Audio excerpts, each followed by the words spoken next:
Hey, good evening, Maples family. Welcome to our monthly edition of Maples Connect for April 21st, 2021. We've got a great show planned for you all tonight. Stephen will be with me shortly, and then we also have a special guest. But I'd like to open it up with a devotional for today, which is going to come from the book of Philippians, Philippians chapter 2, verse 7. Hear these words.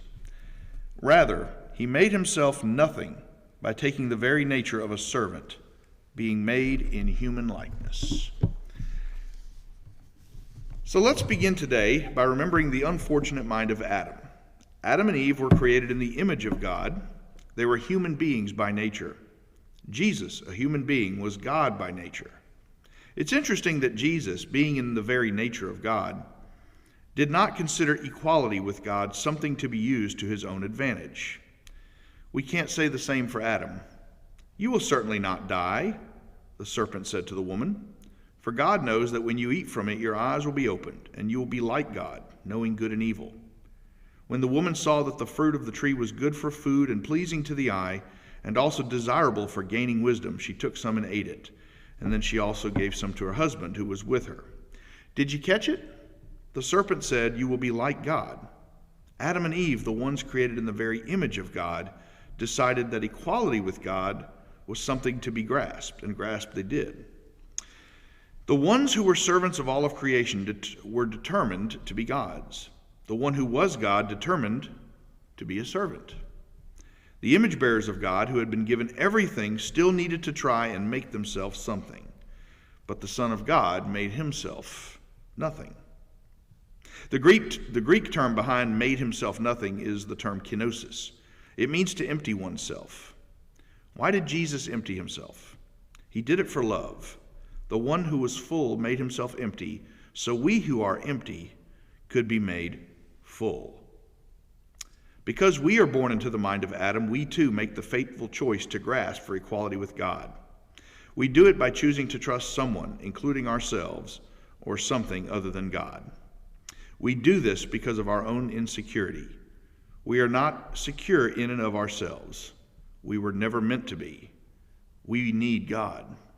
And unfortunately, we will trust in just about anything and everything under the sun but God. The result is that we build false security, which becomes a false self. In an attempt to be secure, we fill ourselves up with everything but the one thing that will give us ultimate security, and that is God. Growing in the grace of the gospel means a long process of emptying ourselves of all this falseness, this emptiness that masquerades as fullness, that we might be filled with true fullness. We think the way to life is up. It is down. It's why we say down is the new up. Descent defines the way of the cross. Only in the fullness of God will we find the fullness of our true self. Now, who doesn't want that? It is why Jesus was so good to tell us in Luke chapter 9, verse 24. For whoever wants to save their life will lose it, but whoever loses their life for me will save it. This devotion was brought to you by the Seedbed Daily, written every day by J.D. Walt. If you go to seedbed.com, you can sign up for that daily devotional delivered to your inbox every morning, bright and early. And we're so happy to have you all here tuning in. It's been a while, but we're glad to be back with you. And Stephen, this is the first time you and I are in the same shot.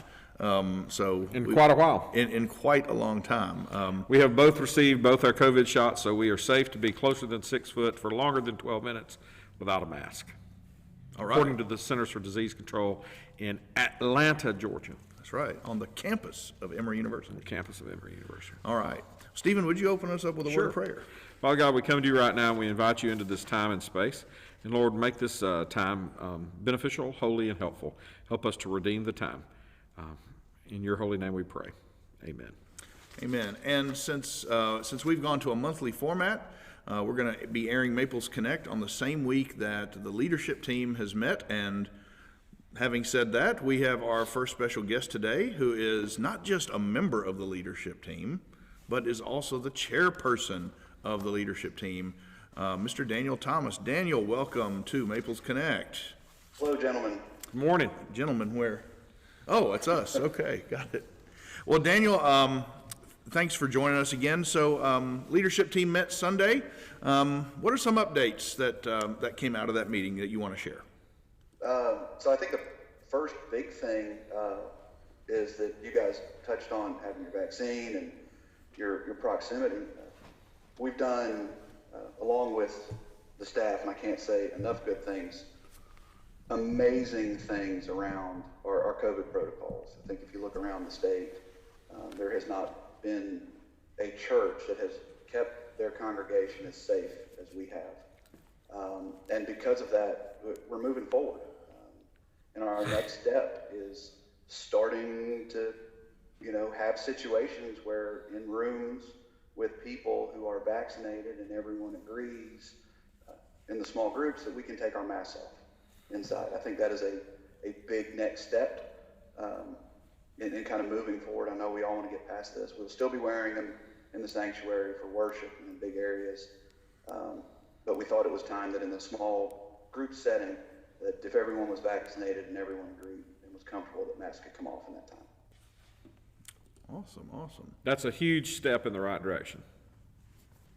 Mm-hmm. Absolutely. And was that the only COVID protocol change that was discussed? We did do away with, we did cease doing the temperature checks. Okay. Yeah, that's right, because all we knew is what the temperature was outside, essentially. Because when people would walk in, those of us without hair were very sensitive to what was going on outside. Those with hair were very sensitive to the fact that their hair was covering it up, and it wasn't. We didn't feel it was a beneficial step to get people in and out of the church. Particularly with the rising temperatures outside, it makes the accuracy less.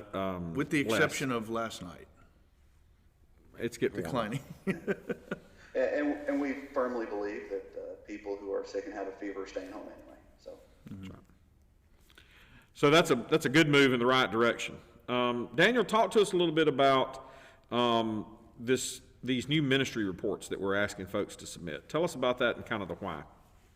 So we're really trying to circle up now that we're kind of past COVID. Our leadership team was formed, and we all jumped into COVID. So now we're trying to find a way to help the staff and our ministry teams kind of organize and move forward and be focused on the ministry of the church and bringing these souls to Christ. So we put together as a leadership team a ministry report template, and have asked the major ministries at this point to complete that. Our worship arts, Stephen and Sam both completed as part of their pastoral report. Trying to think of the other ones off the top of my head. You got pastoral care. Students and families. So all of our big work ministry areas, men's club, pastoral care, are submitting these at this time. So it gives the leadership team the ability to understand what's going on in their space and the things that we can do in the time that we have to intervene in problems, to help grow, to give ideas, but also to make sure that we are moving the church ahead. I've heard it said over the years and more recently, if we're not growing, we're dying. And we have a real opportunity to re-evangelize people at this point as churches begin to open back up. We'll be able to set some goals that bring people back to church. There are people that love the online presence, and we've got people that will geographically never be able to set foot in our physical space. But as things open back up, we want to get back in. We want to bring in more people. We want to give more people the opportunity to come to know Christ in our environment, because the people at Maples are unbelievable. It is a true family I cannot imagine anywhere else. And if you're not there, I kind of feel bad for you not being able to experience that. And these reports really give us that. What does it look like over the next 90 days? What is your group going to do to help meet the goal of bringing more souls to Christ? Mm-hmm. And then there's an augmented part at the end where we're looking to 5, 10. Stephen, as bold as he is, likes to look 20 years down the road so that we have a plan and a target. It gets everything away from being a dart game. It helps us communicate more proactively about things that are upcoming so that people can schedule and plan accordingly. Because we want you to be able to put the effort into church you can put into everything else that you can schedule. And sometimes with all the things that we have going on, those of us with kids going in 7 different directions and band and football and soccer and baseball and tutoring and school and everything else. It really helps to be able to plan when we're going to do certain things. And we think the better notice we can give everybody, the more participation we can get. I like the coordination aspect of it. The two parts that I like is the coordination aspect, and I think that's going to be key going into the future as we plan new things. Right now we're trying to coordinate getting what we have shut down back up and running.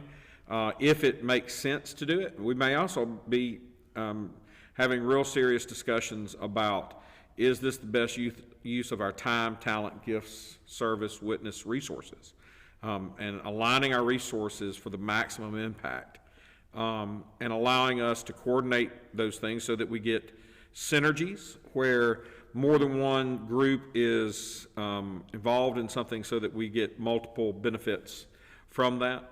And then I think in the next 6 months, you will see us coming together to do some long-term planning along that with the leaders of these ministries, developing what's called a ministry map that will give us some target. You can't know where you're going until you've got a destination. My map program on my phone doesn't do me any good if I don't tell it where I want to go. And then it'll give me directions. So that coordination is really good. And then the second thing I like is the long range planning. So often we live by the tyranny of the immediate, that we don't take the time to do the long range planning. And I struggle with that myself. I'm reading a little book right now on the tyranny of the immediate. I've read it before, but it's a really good thing for me to revisit every 3 to 5 years to just remind myself that I need to focus on that long-term goals and making sure we're moving in the right direction. So thanks, Daniel. That's been a big help, and I think that's going to continue to be a big help as we evaluate where we are and where we're going. Tell us a little bit about the structure of your leadership team and how that's worked, and what were some of your serendipities, your really good aha moments from the leadership team? We're like, oh, that's cool, or man, that was a great thing. So we're kind of split up into subcommittees. For those who are new to it, the church used to be split into several functionally large committees. There was our staff parish relations committee. We had our trustees who handled grounds. We had the finance committee that handled finance, and then administrative board.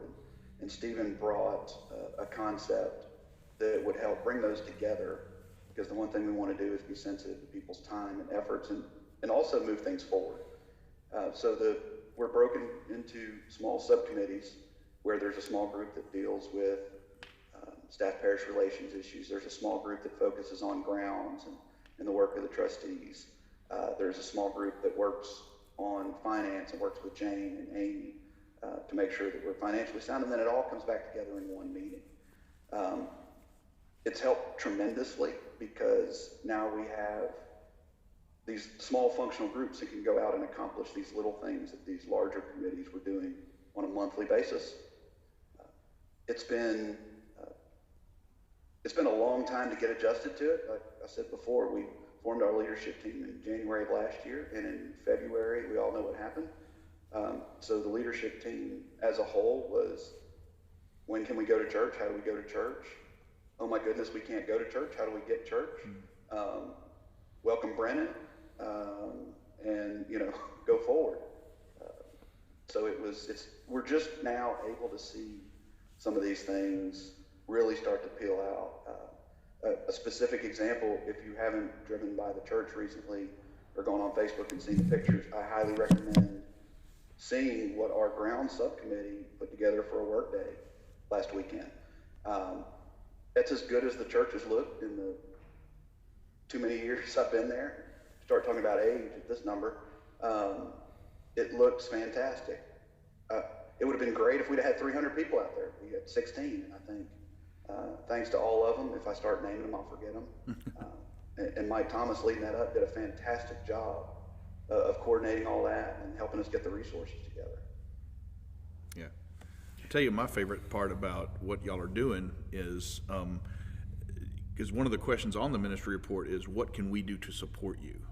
And that to me is that's really cool. It's like, it just reminds us that nothing is siloed, everything is collaborative, and we're all walking on this. We're all walking in this journey together.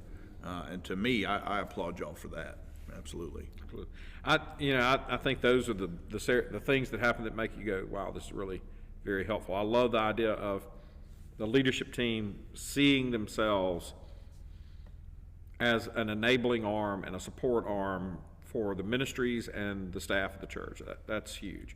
One of the other things that folks may not know, Daniel, is that each staff member will, if they don't at the moment, will have in the next month or so a liaison from the leadership team that will meet with them to support them, to hear their concerns and help hold them accountable as we move forward. And then I'm real excited, I'll be honest with you, I'm real excited about that long-term visioning.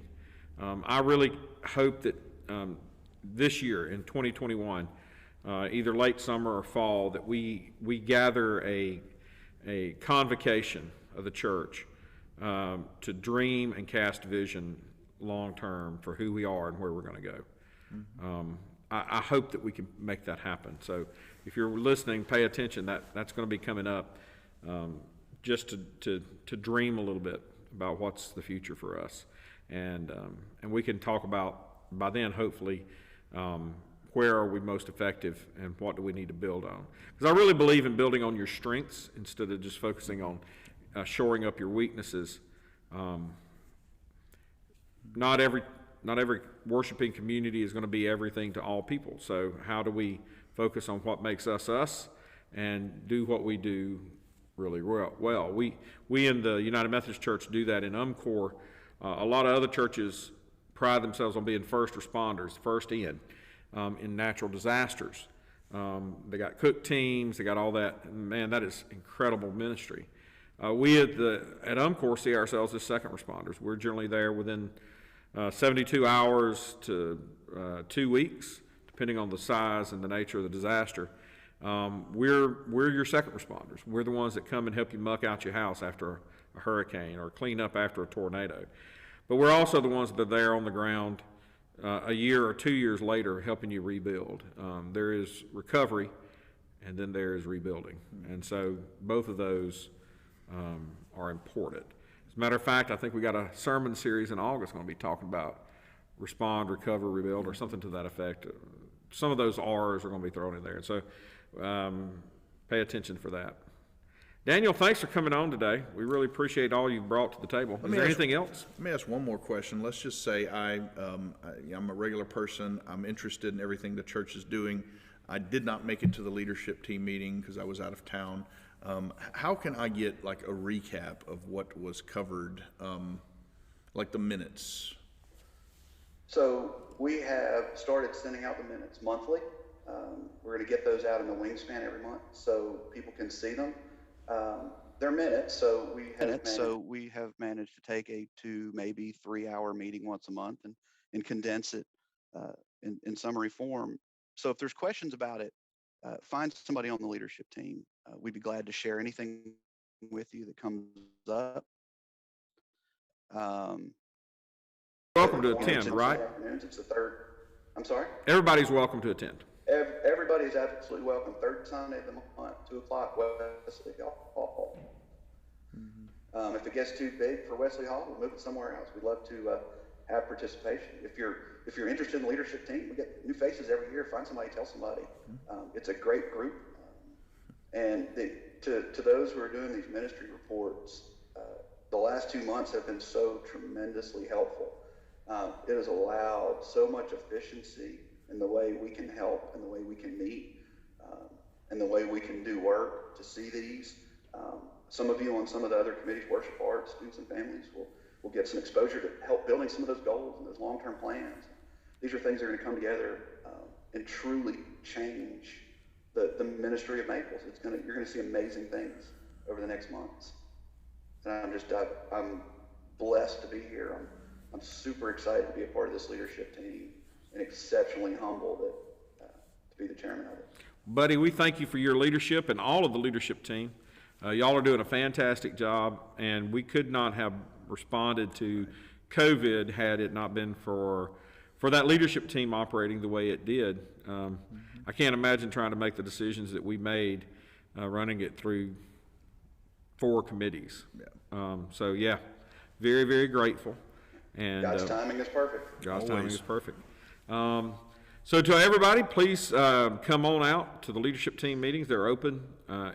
All committee meetings in the Methodist Church are open. We may have to move into executive session if we take up a personnel issue that is sensitive, but that doesn't happen but on the rare occasions. So come on out, get plugged in, and pay attention for opportunities to get involved. Next time we have a work day, let's try to have 3 times that many people there. And imagine what we can get done under those cases. I'm about to go over some long-term dates. And so, yeah. Sam will give you a chainsaw and some gasoline. Yep. And Cards with tasks on them, that's right.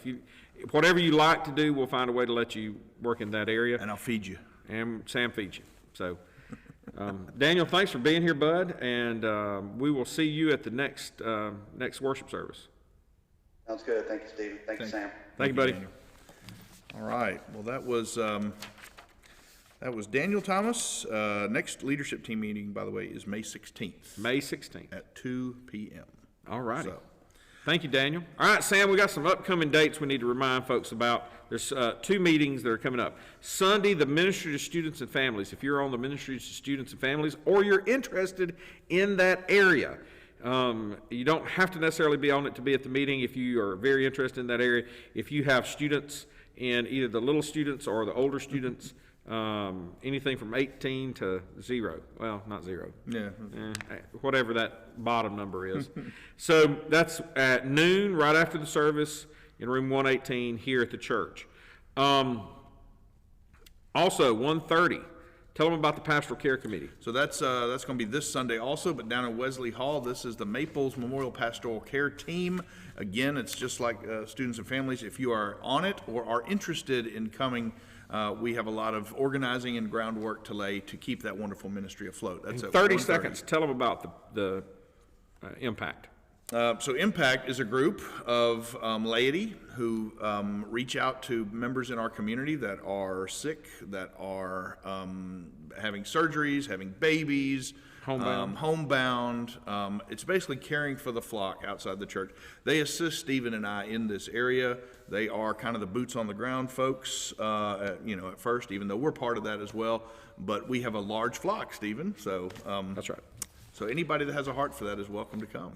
And theologically, from the reason that we birthed this is that I believe that what we call pastoral care is community care. Yeah. And that we as a community have a responsibility, and that means all of us in the community have a responsibility for care for each other. That's one of the hallmarks of the first century church. And so we birthed this committee to allow folks for us to up our game as we care for each other. That's right.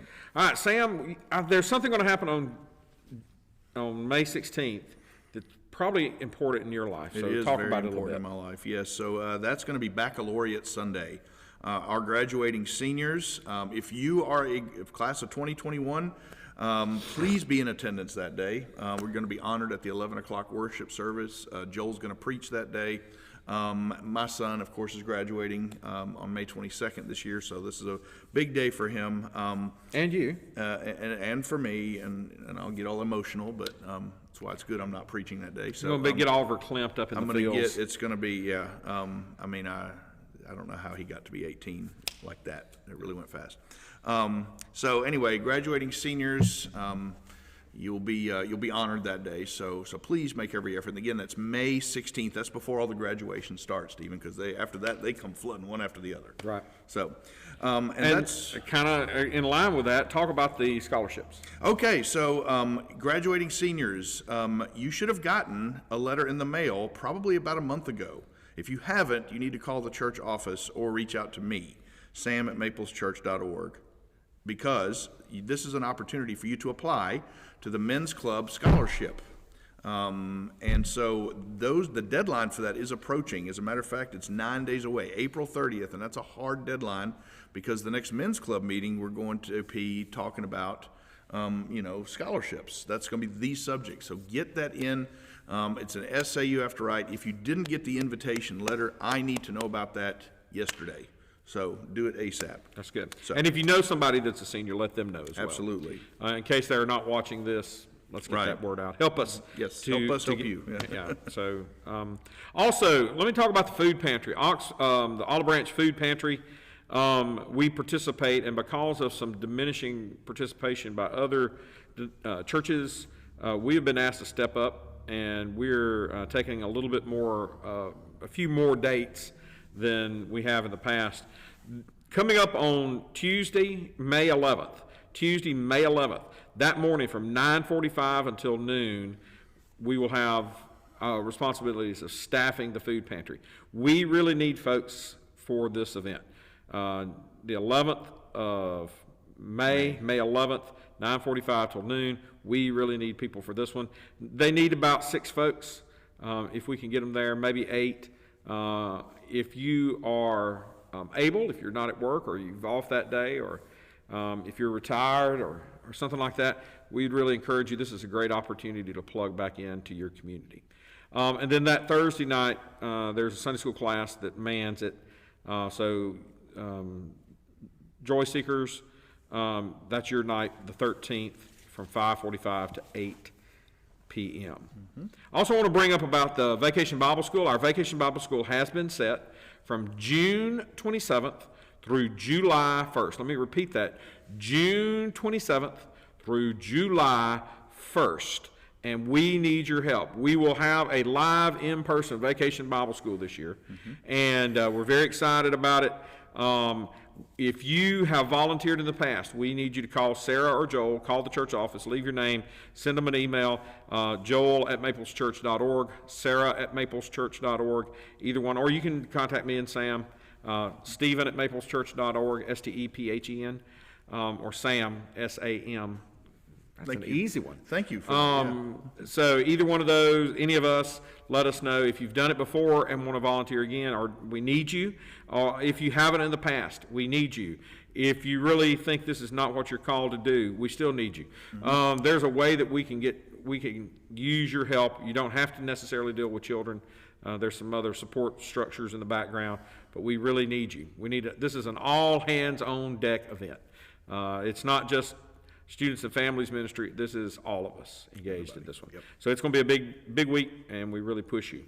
Sam, tell me a little bit about this thing called a barista. We would like to bring back the community coffee pot out here at the information desk, but we feel it'd be safer if it wasn't self-serve, if somebody could just serve the coffee and with a smile. And so that we can enjoy some community coffee here. Things are opening back up, but we still deem that it is going to be safer if we have somebody manning that. And this way you don't do things like bump into it and burn yourself. I mean, that's stuff to consider too. Or if you got COVID on your hand and you reach into the sugar packet That's bowl and pick up sugar packets and leave it all over that. We're trying to keep that down so that we have one person handling it as each person touches it. And I mean, same thing as if you got a stomach virus. Absolutely, yeah. Or- There's other things too. Yeah, That's right. cold or as my grandmama would say, hydrophobia. Yeah, don't ask. So whatever you got, don't pass it on. Hey, one other thing we're doing is we as the staff are going through our entire list of members and constituents and folks that are attendees or anybody that's really connected to our church, and are trying to get it updated, trying to confirm whether people are still alive or if they're in the neighborhood. We need your updated contact information. Please check in with the church office, send us an email, send us a text. The best way to do that is fill out your yellow card, right, Sam? Yeah, every Sunday. Every Sunday, fill out your yellow card, and that'll help us to update your contact information. If we don't have an email address or a cell phone, please let us know. If you don't have an email or cell phone, please tell us, I don't have an email or cell phone. There's a few folks like that, and so we just needed to know that. So it's very important, please, as we are working to update that so that we can re-evangelize our membership roles. Even if it's folks we hadn't seen in 20 years, we need to let them know that we still care and that we still have them as part of our flock. And so we're wanting to reach out and do that. So that's one of our major functions for the next year is to go through and work through that. All right. Lastly, don't forget about our youth worship arts, and Maples Kids are on Sunday night. That's still going full force. 3:45 starts youth handbells, and 5th and 6th grade group That all starts at 3:45. Maples Kids begins basically at 4. So 3:45 for the older ones, 4 o'clock for everybody else. Please make an effort to get you folks there. We're gearing up for some special presentations, some things they're going to do in worship. It's going to be really pretty cool. All right. Thank you very much for all those announcements. Those should catch you up. Whew. Yeah, absolutely. And Sam, why don't you take us through some birthday shout-outs? This birthday shout-out list is going to be really, really long because we're going to cover the entire month of April, birthdays that have already passed and those that are still to come with what's left in the month. On April 1st, we said happy birthday to Stephen Gullett and Jan Sitten. Happy birthday, happy very belated birthday to y'all. On April 4th, Olivia Holloway, Alan Miles, and Ethel McGaughan. We wish you a happy belated birthday as well. April the 5th, we had a lot. We had Ann Seto, Kelly Waldhood, Caitlin Luke, and my good buddy, Mr. George Joseph. Again, very happy birthday to y'all. April 6th, I wanted to wish a very special happy birthday to my brother-in-law, Jamie Sanders. Happy birthday to you, Jamie. April 8th, we had Wyatt South and Evan Barton. Happy birthday to you two. April 10th, Isaac Bass celebrated a birthday, so congratulations, Isaac. On April the 12th, we wished a very happy birthday to Gil Earhart, Julie Timms, and Abby Ventrini. April 13th, we had a very special birthday. We had our very own pastor to students and families, Joel Garrett, celebrated his birthday on April the 13th. So happy birthday, Joel. April 14th, happy birthday to Misty Wilson. On the 15th of April, we had Curtis Taylor. Happy birthday, Curtis. And Audrey Barnes. Audrey, I think, celebrated her 6th birthday now, 5th or 6th. They're getting so big. April 16th, wished a happy birthday to Marilyn Owen. On April 17th, we had Amy Jones, Asha Shea, and Nicole Van Tassel. Happy birthday to y'all. April 18th, my good buddy David Olds celebrated a birthday. Hope you're doing well, my friend. Yesterday, April 20th, we celebrated a birthday of one of our favorite members. Well, they're all my favorites, what can I say? But one of my favorite people in the world, Ethan Lott. Happy birthday to you, Ethan. Happy 18th birthday to you, Ethan. Now go register to vote. April 21st, that is today, we have 3 birthdays. Max Allen today. Happy birthday, Max. Happy birthday to Rhett Armistead. And happy birthday today to Vela Crowell. So awesome. Tomorrow, we'll be celebrating the birthday of Kyle Lonadier.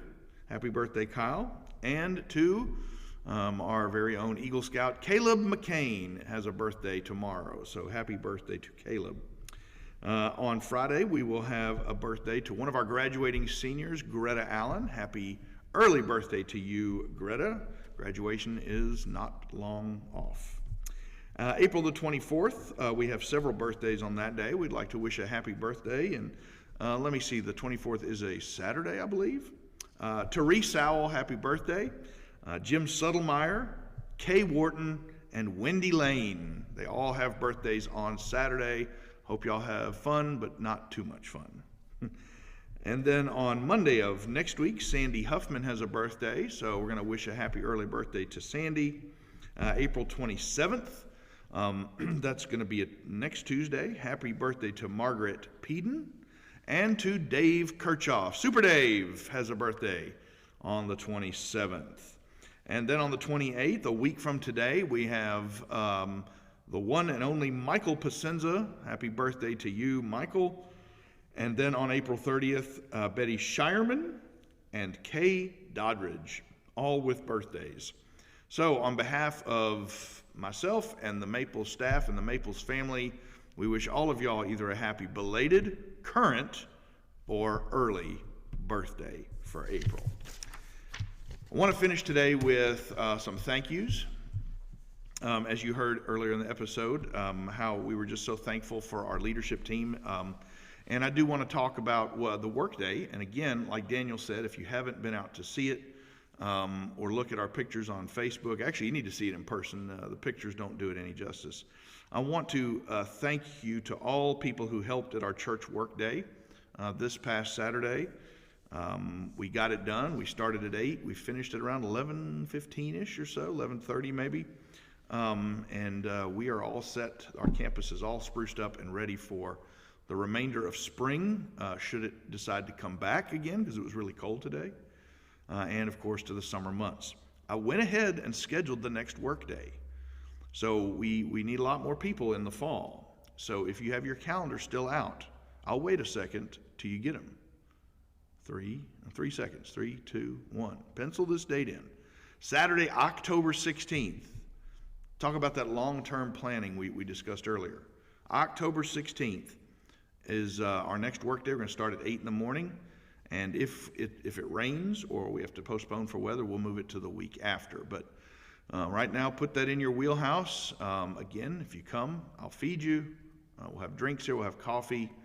And who knows what else. Speaking of drinks, breakfast, and coffee, I want to give another shout out. Thank you to the organizations and to our church family that donated breakfast for us. First, I want to thank North Central Cooperative for donating bottled water. It didn't start out warm outside, but it got there as we worked. So we want to thank you for your generous donation of bottled waters. I want to thank Sonic Drive-In, Ron Solberg and Sonic Drive-In for the breakfast burritos. They were absolutely delicious. And then I also want to thank the Men's Club, who put in some extra chicken biscuits as well, and also many of the Men's Club members who served at the work day. So thank you to all of y'all, and again, we hope to see you out there. We'll do it again in the fall. We want to do these twice a year, especially the outdoor work days. We may schedule an indoor one at some point, maybe once things are a little more open, but in the meantime, put that down on your calendar. Our next episode is going to be the next leadership team meeting is May 16th. So let's see, that's going to be probably May 19th. Brennan, I think that's right, is the next time we will see you on Maples Connect. In the meantime, don't forget to tune in to our devotions every night at or around 6 o'clock right here on Facebook Live. So on behalf of the church, know that God loves you, and so do I, and so do we here at Maples. Have a great Wednesday night, everybody.